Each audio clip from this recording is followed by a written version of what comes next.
Good morning, you guys. We're about to get started. Just want to tell you to mute your speaker down in the bottom left-hand corner if you're listening, and if you are talking, you might want to unmute that so the rest of us can hear you. We just get a lot of bad feedback sometimes on the videos, so we ask if you're not speaking to mute yourself. It helps tremendously. And all of you guys are muted for some reason, and I don't know if that's me or that's you. Oh, you don't? I get it, April. But at least you can hear me. If you unmute yourself, though, I can hear you. And right now, I can't hear anybody but me. Hi, Patty.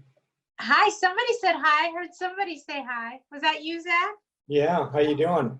Short and sassy. Some things never change. Do you have some good questions for me today?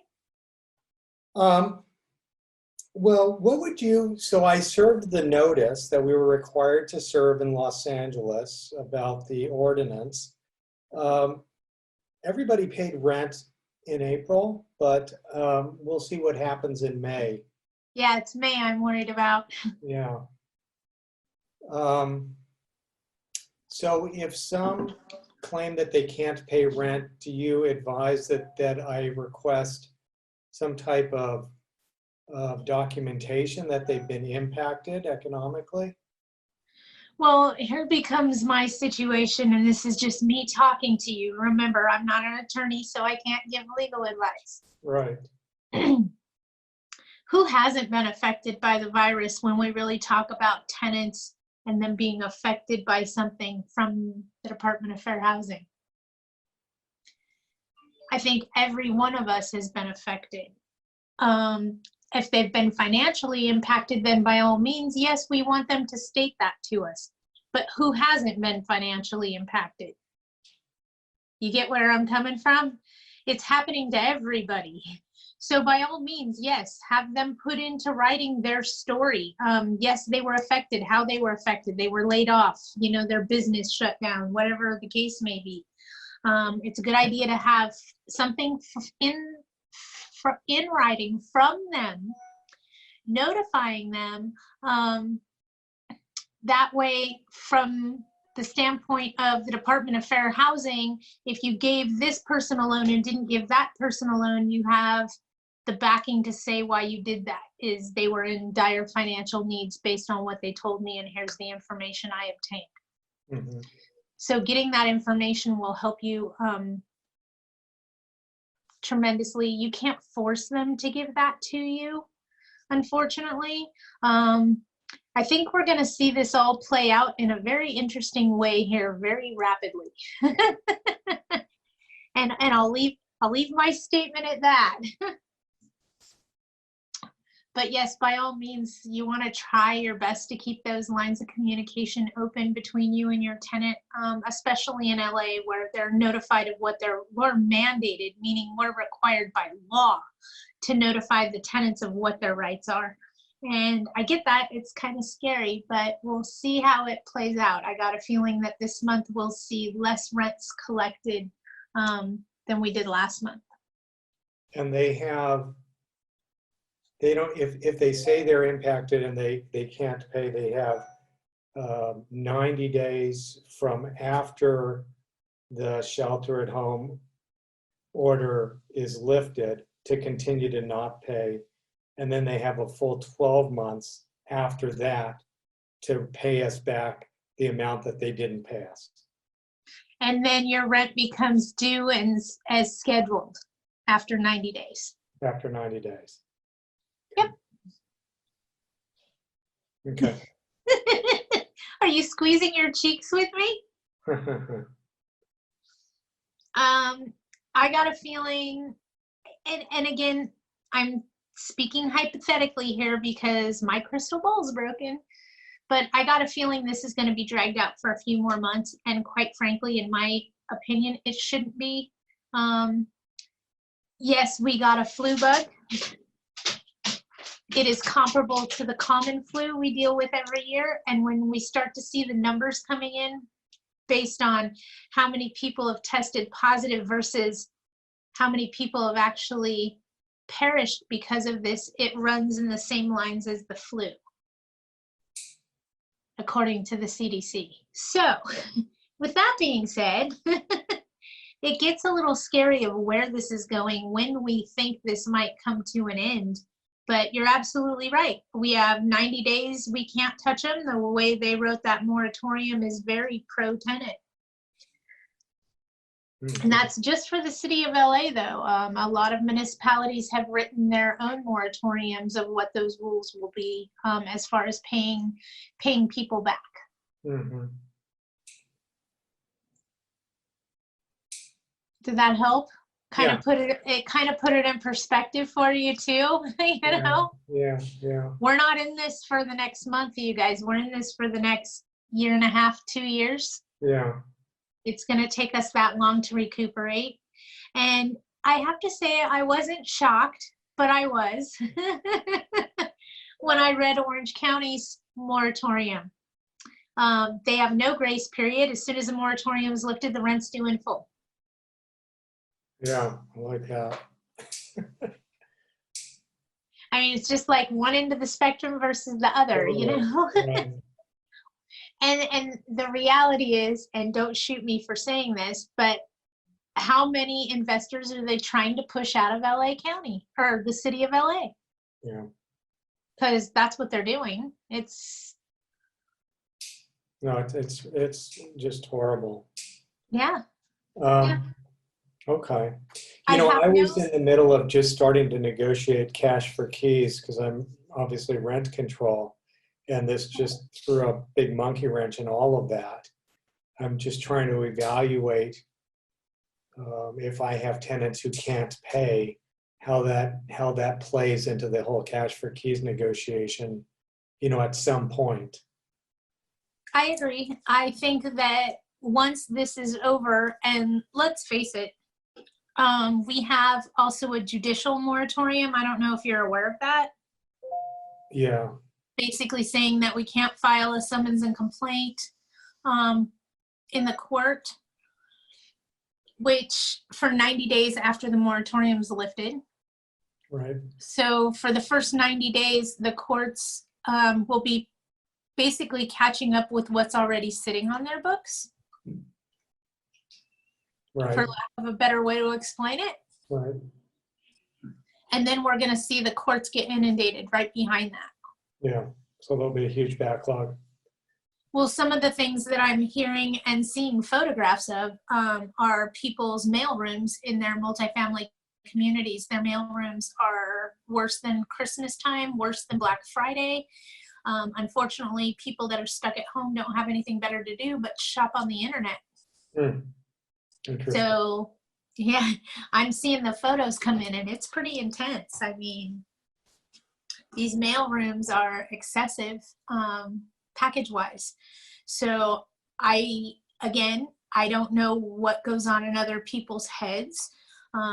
We will get through this. We will make it through this, but there's no reason to panic. And I'm letting people in. More people are joining us, folks. Hi, you guys. If you're just joining us, hang on, I'll get back to you, Zach. I'm sorry. Yeah. If you're just joining us, make sure that you're on mute until you're ready to talk. That way you can unmute and we don't affect everybody, okay? So just utilize that mute button. April, I see you have a question. Let me finish with Zach and then I'll get back to you, okay?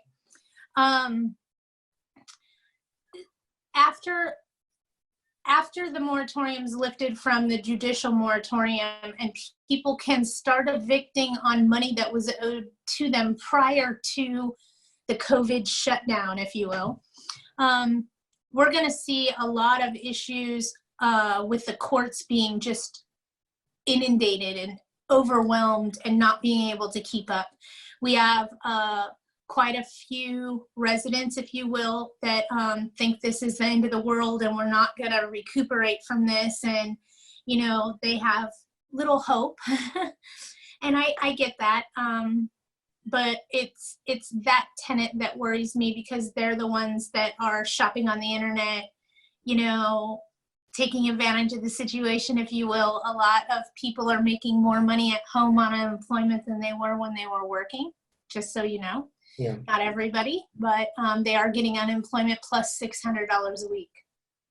So for somebody that was making minimum wage, they are making more money staying at home now. And my question becomes, when does that money run out? I mean, 22 million people, 22 million people collect or applied for unemployment throughout the nation. That's insane. That's just, that floors me. But I see a huge problem with the courts once the courts can open for eviction, especially in city of LA. They're just going to get inundated, unfortunately, and it's going to backlog something. If you have somebody that's a nuisance right now, running through the hallways drunk, they don't have anything better to do, screaming it's the end of the world, that's a nuisance. And even to get them out, we're going to see that that becomes quite challenging. I have no doubt. Right.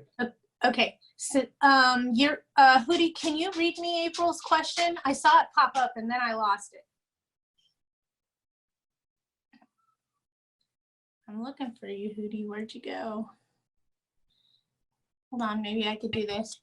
I'm sorry, I just figured out how to unmute myself. 1 second. It's that bottom left corner for me.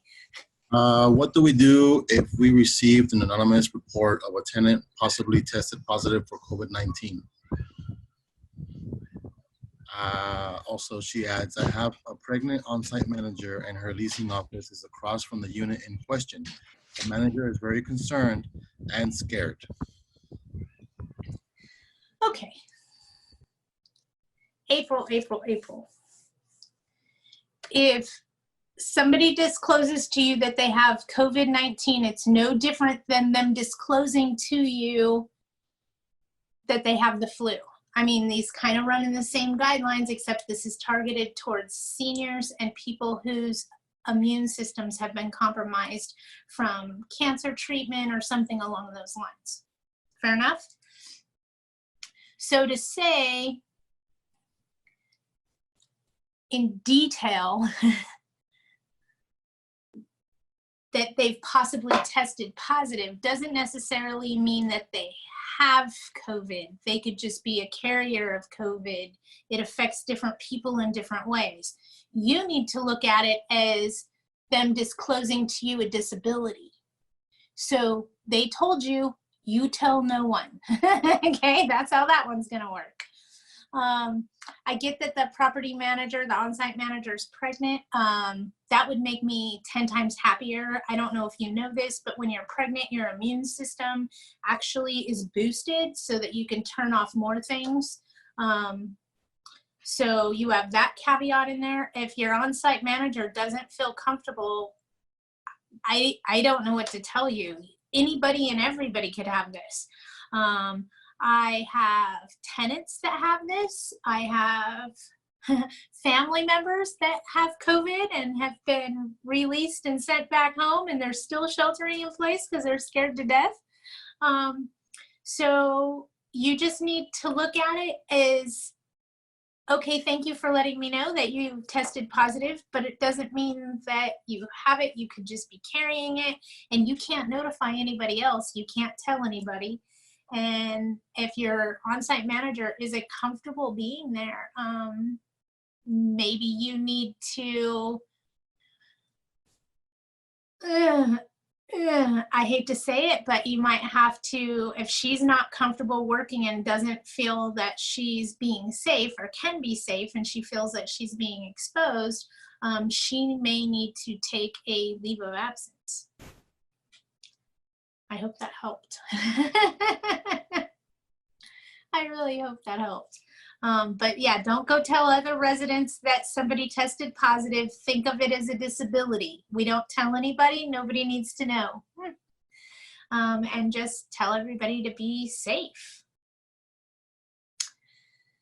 Any more things, people? April, did that help you? Oh, wait. She has more. Another tenant reported it, but the tenant who may have had COVID and this tenant are still walking around the property. We can't stop them from walking around the property. We can't stop them from exercising. As far as sheltering in place, they need to do that. If there's something going on there that isn't right and you are under a shelter in place order and you have gatherings and things going on, let the police enforce that at this point, not you. So in other words, make the call, have them come out, let them talk to them, let them handle it, not you, okay? Better way to handle it. Call the police, let them figure out whether or not there's a problem there. Stay out of it, honey. Okay, so April's happy. Do we have other people with questions, concerns, things they want to chat about? Unmute yourself, let's talk. Mute is that bottom left-hand corner, guys. I know Stacy's got something for me today. Oh, and she unmuted herself. Yes, hi, darling. How are you? I'm short and sassy. Some things never change. And my bangs are so long. You guys got to see this. Look. Like, oh my goodness. Let's hide those back over there. I need a haircut.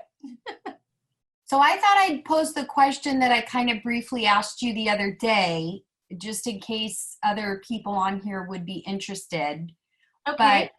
But what forms would you say we need when we have a client that asks for a rent reduction? I know there's a form that's a COVID-19 form that the tenants can fill out, you know, showing that they, you know, have this, you know, a financial hardship or whatnot. You know, are those, if we have them fill out a repayment plan, does that void the lease? You know, what Help me help you, okay? Yeah. Let's start with a few things and we'll answer questions as we go, because you have quite a few of them.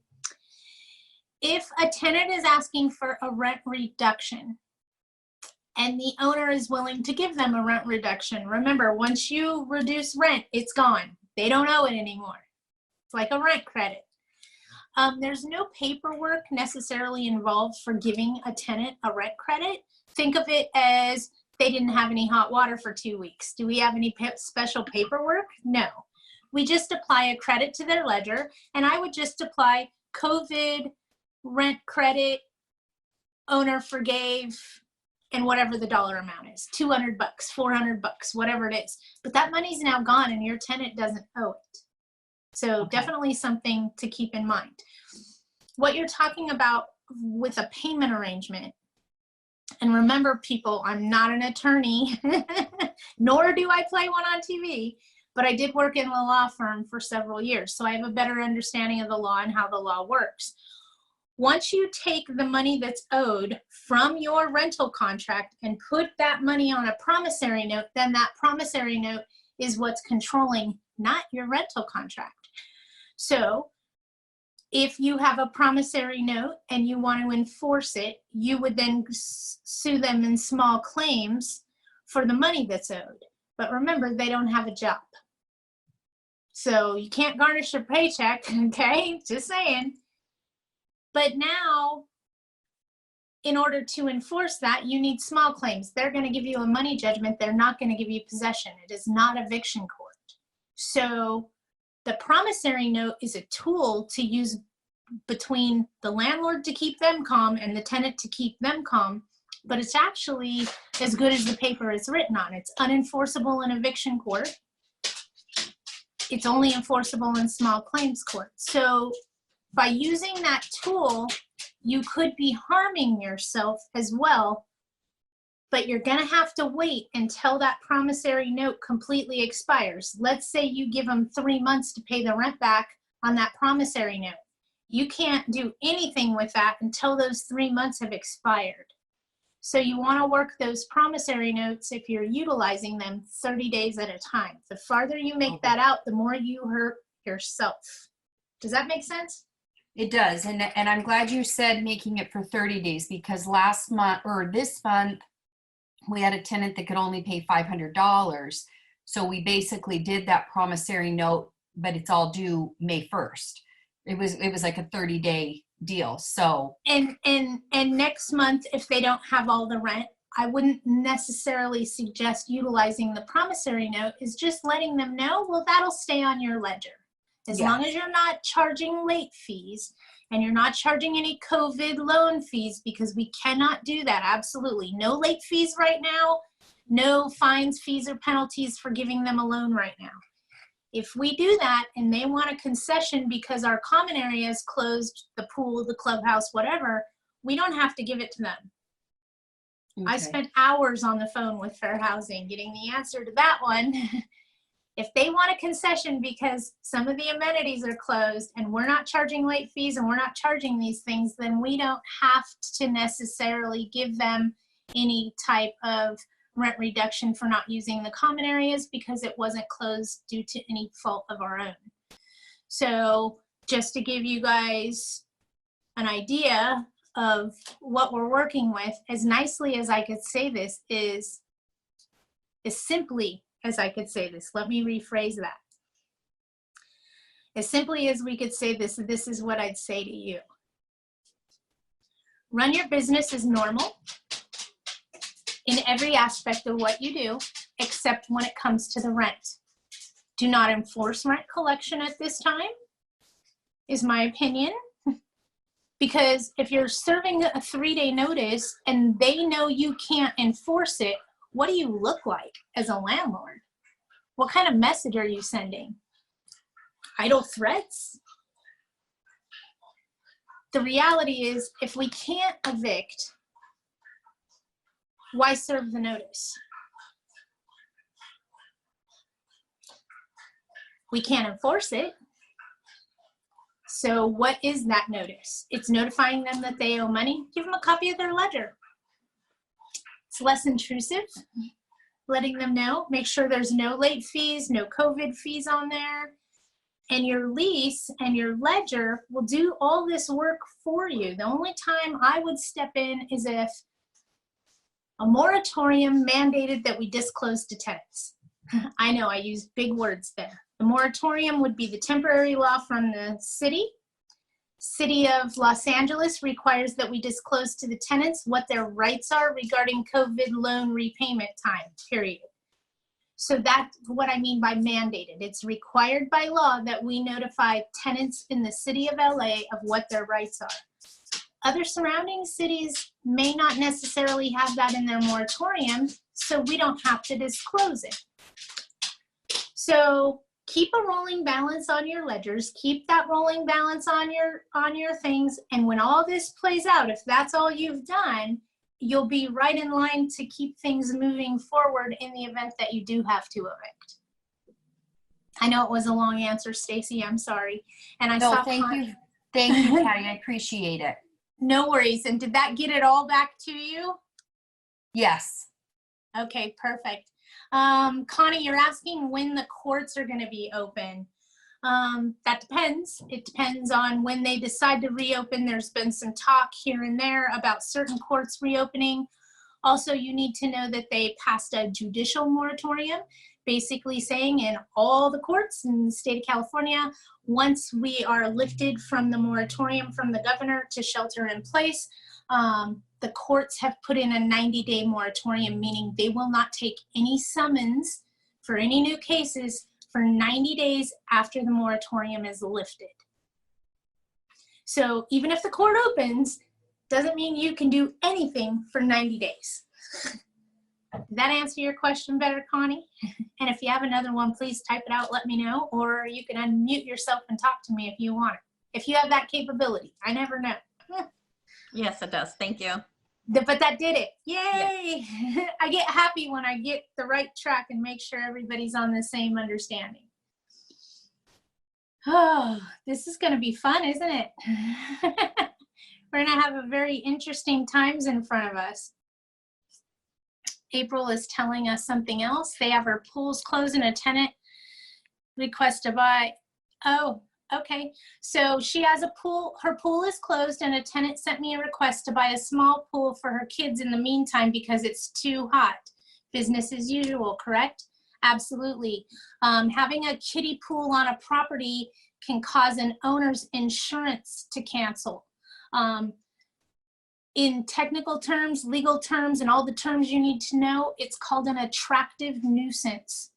And basically, an insurance carrier, State Farm, Allstate, whoever the owner's insurance carrier is, if they come out and they see the attractive nuisance on the property, the pool, trampolines are also a big attractive nuisance, meaning it attracts a problem. They'll just cancel the owner's policy. So you want to make sure that they're not bringing in kiddie pools. It puts liability on the owner. So I would tell them, no way, Jose, we can't allow it. Anytime, April. Does anybody have anything else they want to talk about? I have some things I want to talk about, but I want to answer all your questions and make sure everybody's getting what they need. I bet if Anybody? you talk about what you want to talk about, we're going to have tons more questions. Well, I'm on the fence in two You different scare me directions. when you talk. I'm sorry. Sometimes I scare myself. I see this from two different aspects, okay? I see that we flatten the curve, which we've done, by not having a million people show up at our emergency rooms at the same time because everybody's sick at the same time. So that's why they gave us the shelter in place, so they could spread out this illness so it wouldn't hit us all at once and inundate our hospitals, because that would be catastrophic. But now we're at this point where our economy is going to fail, or is failing, if you will, because of this shelter in place. And now that the numbers are coming back, we see that the death toll from how many are infected isn't any higher than the flu that we get every year. So I'm torn. I want to save our communities. I want to save our economy. I want to save our housing market. But it all boils down to being a responsible adult. If you have it, if you've been exposed to it, can you shelter in place? Are you capable of sheltering in place if you have a compromised immune system, or if you're in the senior community? If you're able to do that, then the chances of you getting this are less likely, right? So part of me says, save the planet, stay locked down. No, open the planet. We need to go back to work. Our economy is going to go bad quickly. I mean, China's now saying they have the worst economy since 1970 something. And I'm just like, oh, that's bad. That's real bad. They're giving us bailout programs and loan programs, but they're running out of money just as soon as they're issuing them out. So my opinion is, if you need one of those programs, or you are looking for that kind of help, as soon as you hear of something, jump on that bandwagon, because it will run out quickly. We will get past this, we will survive, and we will continue to provide housing for tenants. This is just going to be a little bit of a rocky time until we get back on our feet and get them underneath us again. But as far as longevity, I wouldn't be very concerned. We're not going anywhere. People still need to live somewhere. You got to remember that. They need us, okay? We're not going anywhere anytime soon. What else do you guys got? Let me see. There's a question here. Hold on. Oh, we're good. So my concerns, basically, they're more of, what are we doing now? We're still sitting in this holding pattern, still trying to keep that curve flattened, but I think we've done that. And I don't mean to sound cocky about it, but the reality is our Navy ships they gave us that put thousands of people in beds have done a minimal amount to help us because we haven't needed it. I know we have hotspot areas that get picked up more than others. New York, one of them.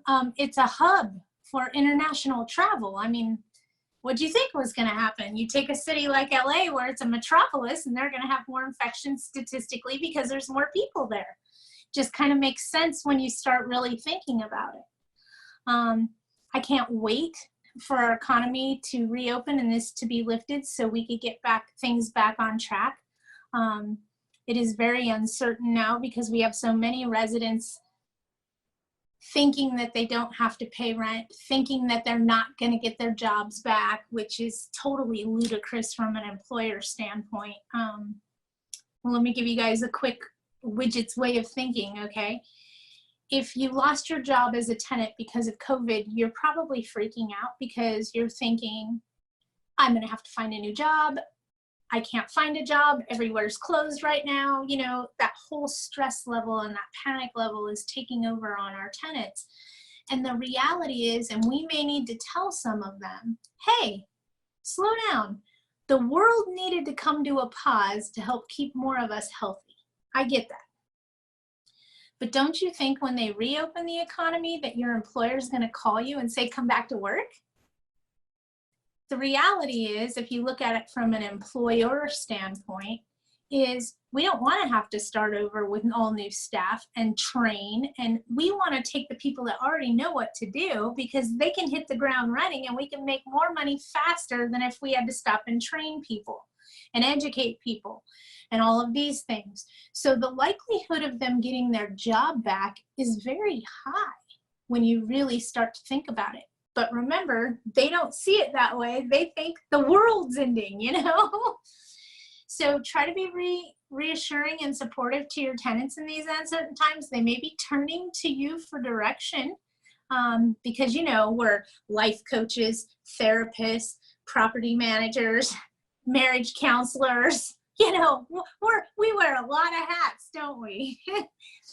But just try to be as supportive as you can for them and remind them that they're not alone. We're all in this together and we're figuring out as it evolves. As much as I could tell you guys, you want to notify your tenants and you want to do this and you want to do that and and you're hearing all these things and, oh, these people are doing this and these people are doing that. Here's the reality of this, you guys. Slow down. Slow way down. Your lease still controls. Your terms still apply. We're just having to change late fees and any loan fees for the COVID period. Everything else should run like clockwork. Don't try to run around and do all these things and follow all these laws because we're missing a key point of our element here. And that's why we're having so much trouble because we feel we need to send this letter and we feel that we need to send this notification and we feel we need to do this because we're getting so much information from all these places. And the reality is they still haven't figured out all of it yet. It's still evolving. We don't have a definite date that this is going to end. So we have the who, we have the where, we have the why, we have everything but when. Until the when happens, we're all still going to have a lot of unanswered questions. How do we do this? How should we handle this? How do we handle that? Calm down. Until the when happens, we don't have a lot of those answers. So remember that. If I could give you a good, rock solid piece to help you, this is what I have to say. Don't speak in absolute terms. I know you've heard me say it before, and you'll hear me say it again. If you don't speak in absolute terms, then you absolutely can't give the wrong answer. So if you use words like maybe, might, could, should, you didn't give a definite answer, so you didn't give the wrong answer. Make sense? So if your tenant says, I need a rent credit because I lost my job and I can't pay this, well, thank you for bringing that to my attention. I'll make sure that the homeowner knows, and we'll see if there's something that they're willing to do in order to assist you in this time. I didn't make them any promises. I just told them that I'd get back to them, and I didn't say anything wrong. So remember to use words like maybe, might, could, should, and don't speak in definite terms. Like yes, absolutely, indefinitely. Don't use those words. When you're writing something, don't speak in definite terms. It sounds less threatening. Make sense? Trying here. So let's work on that and work on not speaking in definite terms. Don't use any absolutes, and both in your writing and in your speaking, and you'll be much better off in the long run. It can really help you avoid situations of such. Want to point out to you guys that we do have the Apartment Association of Greater Los Angeles has this wonderful, wonderful list on their landing page. So if you go there and you search COVID-19 moratoriums or city moratoriums on their landing page, they have made a list of every city that has come up with their moratorium on what the repayment is, and you can click on it and it'll actually tell you and show you the whole moratorium. So rather than you guys all searching, just go to AGLA. They've already done the hard work for you and put all the tools at your fingertips. Use them, okay? That really is a great help. Also want to talk about Assembly Bill 828 very quickly. Make sure you're writing your congressman. Make sure you're letting the governor know to veto that bill. It's against our constitutional rights. If I could speak to you just a little bit about my opinion on AB 828. And does everybody know 828? Yeah, that's it. AB 828. Everybody familiar with that assembly bill and what Assemblyman Chu is trying to pass? Basically says, in so many words, that in the event that you do need to evict a tenant after the 12-month period is over in the city of LA, I'm going to use as an example because everybody's going to go, huh? Let's say we're in the city of LA, we get to the 12-month repayment time, and now we can go ahead and start the eviction. In the eviction, this new assembly bill that's up for vote and on its way to Congress to become law, which we're all trying to stop, says that the tenant can file a motion with the judge, and at that point the judge can reduce your rent up to 25% and continue the tenancy for another 12 months. So right when you're ready to evict them and be done, you could have to continue the tenancy for another year and reduce their rent 25%. No. These people are at home online shopping, some of them. I get that there's some that are going to need a tremendous amount of help, but there's another that don't necessarily need a tremendous amount of help. They just weren't wise with their spending. Just saying. So definitely something to be in the loop about. Assembly Bill 828, we need to contact our congressman. We need to tell them it's against our civil rights. How, I'll say this and then you guys can all giggle because it'll make sense to you. This is the first flaming cannonball they're throwing at our ship. They will continue to lob flaming cannonballs at us, or I call them mud, flaming balls of mud, until something sticks. We live in a pro-tenant state. All the rules are for the tenants. Don't think that this is going to change that, okay? The problem is we don't know what all the rules are just quite yet. So be mindful, look up your city moratorium, find out what your moratorium says regarding the repayment of the rent, and be aware of that. And then we play the waiting game. And through all of this, you need to remember one key factor. We have yet to hear from the Department of Fair Housing on what is ethical regarding this COVID. They may come in after we're looking at LA's ludicrous thing of 12 months to pay back the rent. And they may say, you have to give them 6 months because this is a global pandemic. Makes sense. I mean, come on, they give them 6 months if they just call code enforcement or fair housing or have bed bugs. Why wouldn't they give them 6 months for an illness that affected the entire planet? Just saying. So be mindful of that. We still have yet to hear from the Department of Fair Housing on what their guidelines will be regarding pandemics, because this may be the first, but I got a feeling it's not going to be the last. We like to travel way too much.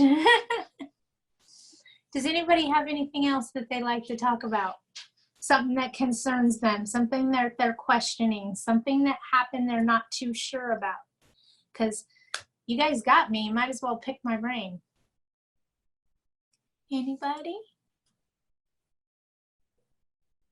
So let's go into a little bit more.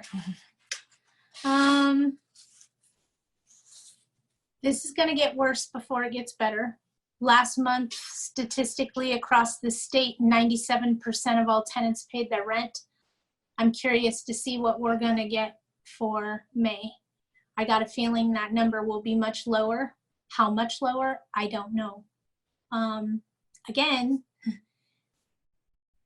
some tenants could be making more money on unemployment sitting at home than at work. So just keep that in mind. And that would be your lower paid employees, not your higher paid, I'm sorry, your lower paid tenants, not your higher paid tenants. Just something to think about. Also, with all of this going on with COVID-19, I beg you, nobody, please, everybody, if you must disclose to your tenants that you are exempt from AB 1482, which is statewide rent control. So if you must notify your tenants that you're exempt, you need to do this by July 1st. Come July 2nd, you could have rent control from failure to disclose. Just because COVID is happening to the planet doesn't mean we have to stop doing our job. So please make sure that you are disclosing if you're exempt from the statewide rent control initiative. I'd be more than happy to go into detail if somebody needs more information on that, but we want to make sure that is something we are definitely making sure happens. I have to do it on 2 of mine, so I better make myself a note because I haven't done it yet. I'm bad. So we've been yik-yapping for about 40 minutes. I'd like to do this on a weekly basis. If you guys have questions, concerns, want to stay in the know with things that are evolving and happening.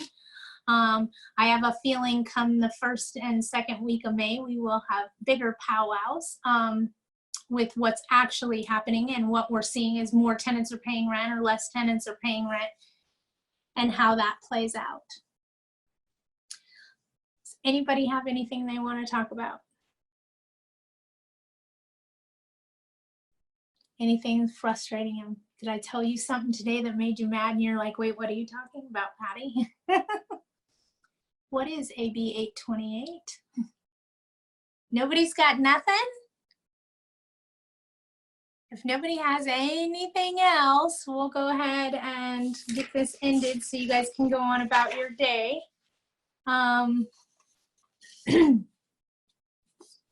Don't speak in absolutes. That is the best thing that I could tell you. Don't write in absolutes. And I can't enforce that enough. It's a trick I learned at the law firm. That if you don't speak in absolutes, you absolutely cannot give the wrong answer. So utilize it. People are talking about tricks, trying to threaten the tenant to get them to pay you rather than waiting. Don't poke that bear. I got a feeling we're going to see a whole new line of legislation evolve because of this pandemic, just because we've never had one before. So I got a feeling we're going to see lots of legislation, lots of new laws, so that in the event that this happens again in the future, we can all know exactly what we're in for lack of a better term. Please write your congressman. Stay tuned on that. I will keep you updated as soon as information evolves. Also watch the Widget's Way website. Hootie has done a wonderful job providing a batch of resources for all of us to utilize there regarding COVID. I'm actually going to be writing an article about speaking in absolutes, and that'll be up very shortly as well. You guys all stay safe. Wash your hands. Stay stay in your house if you're supposed to shelter in place. And we'll go ahead if nobody has anything else, and we'll end this one for today, and I will see you guys next week. We should have a lot more updates for you next week. I have a meeting with one of the employees from Fair Housing, so I have a lot of questions I want to be asking them just to make sure that what we're doing is fluid. And nobody wants to be the person made an example out of in these uncertain times. So be careful what you say, be very careful what you do, and most importantly, be careful what you put in print. When in doubt, call me, send me a copy of it. Let's talk about it. I can help you better before you hit send than I can if you hit send and then call me, because the damage is done. All right, you guys have a great day. I'm here if you need me, and I look forward to next week and our visit. Bye. Thanks, Patty. You're welcome.